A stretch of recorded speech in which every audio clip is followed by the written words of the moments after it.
Hi everyone, I'm Katie and I'm going to show you how I draw brown hair realistically using Faber Castell Polychromos pencils. The full list of materials are in the description below, and if you'd like to follow along, I do have a link to the reference photo in the description as well. I did crop out most of the photo and focused on the section of hair resting on the model's arm. I have more hair tutorials coming soon. In the next week, there will be blonde curls, red hair in a fishtail braid, and black hair, so please subscribe so you don't miss out. The colors I'll be using are on the left of your screen. I also used a white Caran d'Ache Luminance pencil, but you can use the white pencil that comes with the Faber-Castell Polychromos set. I just prefer the Luminance pencil because it's wax-based and it shows up over the darker colors better. So first I'm sketching out the hair. This is a very loose sketch just to get an idea of where I'm going to place the clumps of hair. To sketch out the hair, you can use whatever method you feel comfortable with, whether that be grid, transfer method, tracing, or freehand. I do them all myself. Either way, I do like to start out with a basic sketch, just so I have an idea of where the sections of hair or clumps of hair are going to be. It doesn't have to be perfect because I don't recommend trying to draw each and every hair exactly when following the reference photo. There's an easier way to draw hair that will make it look as though you did draw each individual hair. So basically, I'm only focusing on drawing clumps or sections of hair that I see.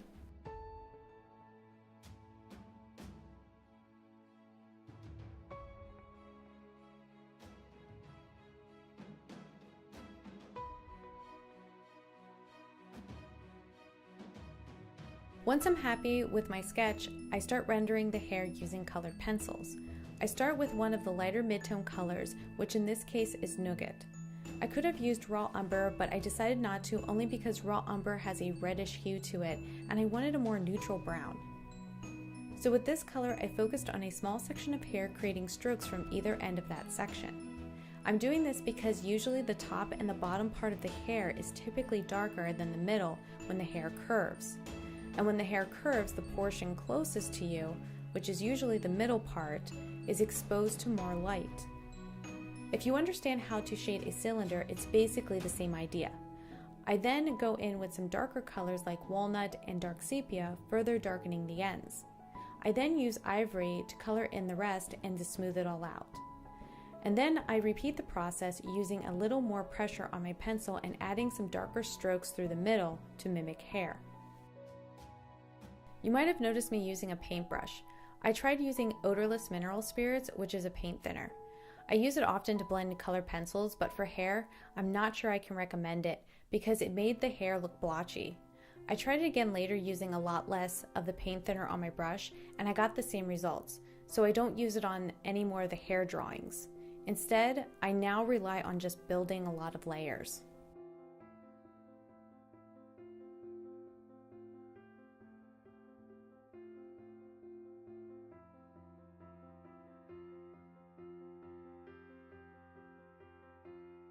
So here I'm just darkening things up with Walnut, dark Sepia, and a little black.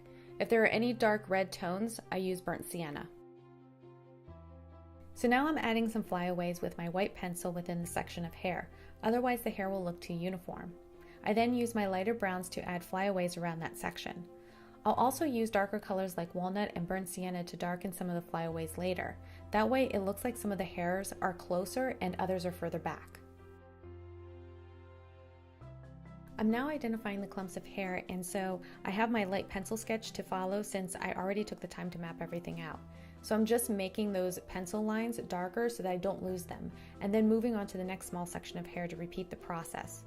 It may not look like hair at first, but if you trust the process, it will all come together in the end.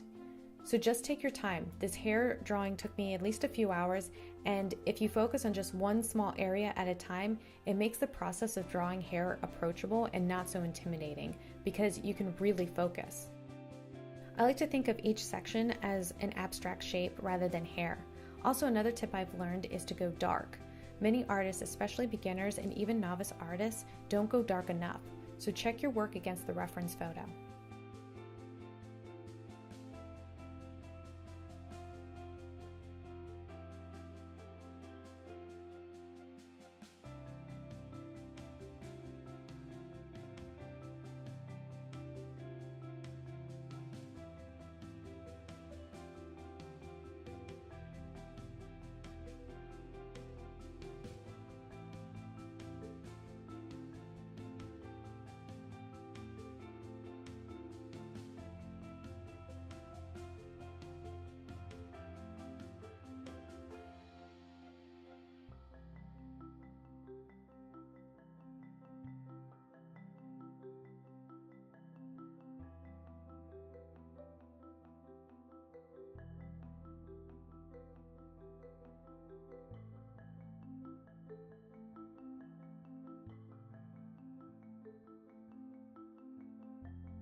Don't be afraid to use your eraser. I have a Tombow mono eraser and an electric eraser.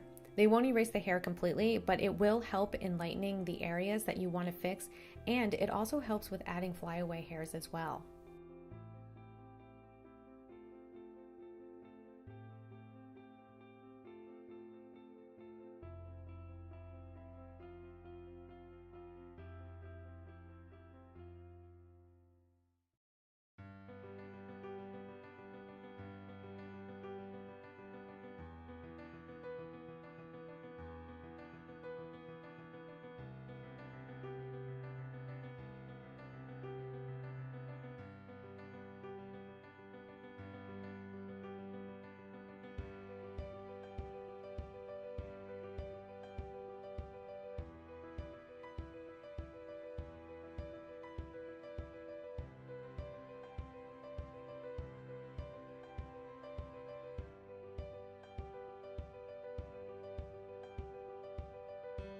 So I'm using burnt sienna in any areas that may have a more reddish brown hue to it. One of the sections looks a little more red to me, and so I'm using it more in that area.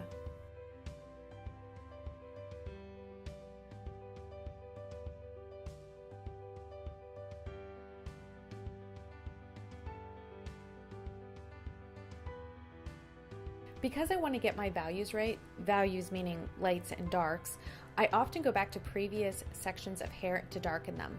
So basically, as I'm working on other sections and I get further along with the hair, I start to realize what needs to go darker. And while I do this, I'm constantly comparing my work to the reference photo to make sure that my darks are dark enough and my highlights are light enough, because this is what's going to make the hair look three-dimensional. So to break up the monotony of the hair, I use my Tombow mono eraser and sometimes my electric eraser to pull up some of the colored pencil to add individual hair and to add highlights to small sections that need it. If I happen to pull up too much colored pencil, I simply fix it by thinning it out with a darker color. I also like to darken areas around the lighter hair to add more depth, but try to refrain from using black when doing so because it could end up looking like it was outlined, and this will take away from the realism. So some would say using black tends to make an art piece look flat. In painting I typically don't use black, but in colored pencils I do use it more, but I use it more as a darkening tool. And I rarely use just black on any area. Rather, I use it with another color underneath. There are ways to make black or darken areas without the use of a black pencil, but I feel I pretty much get the same results.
So again, I'm using my darkest colors like dark sepia and black to darken areas to add more depth.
So now I'm going in with my burnt sienna to add some red in areas that need it.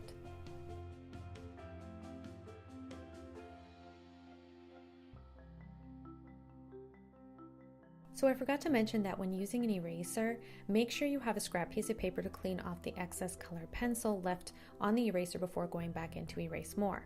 Otherwise, you'll have smudges, and those smudges can be really hard to fix. I also use a 2-inch brush.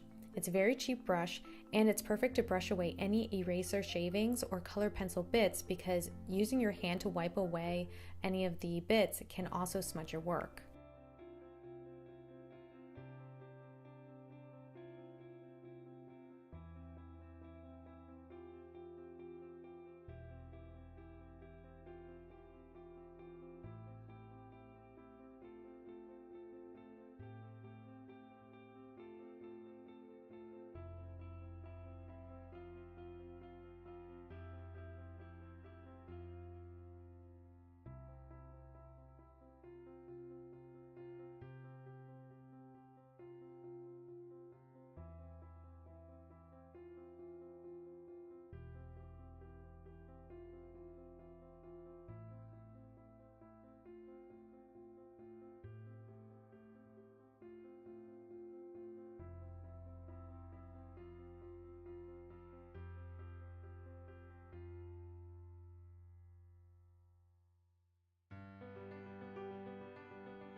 Now I'm adding some strands around the big clumps of hair so it doesn't look like a big block of hair on the paper, and it'll look natural. I also use darker colors to bring some of the hair forward and so that the lighter strands and flyaways will be pushed back. It's these little tricks and details that'll really make the hair look real.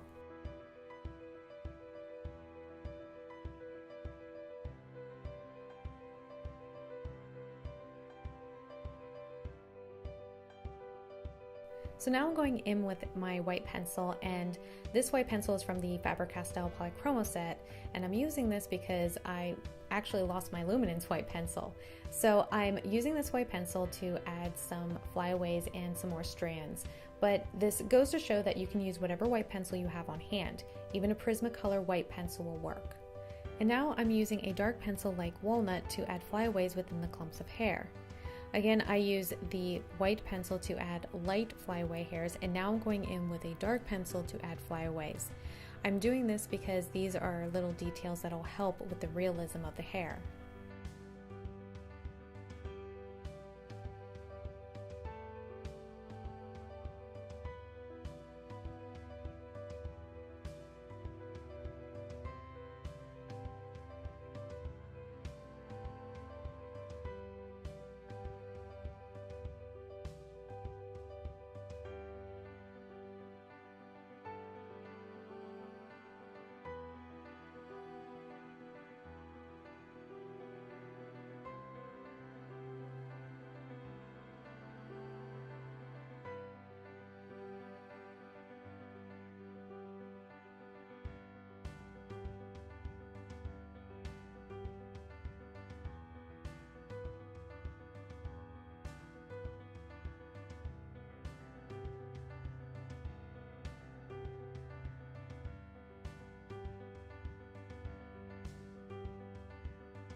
So at this point, I'm just tweaking areas that might need to be fixed. I'm darkening areas that might need to be darker. Basically, what I'm doing is comparing my drawing to the reference photo, and I'm looking at it very closely and making adjustments based on what I see. So basically, I'm just going to keep fixing it until I'm happy with it. And that's it. If you have any questions or suggestions, let me know in the comments and I will answer them. And if you like this tutorial, please give it a like and subscribe because I have more hair tutorials coming up. Next week will be blonde curly hair. Thanks for watching, and I'll see you then.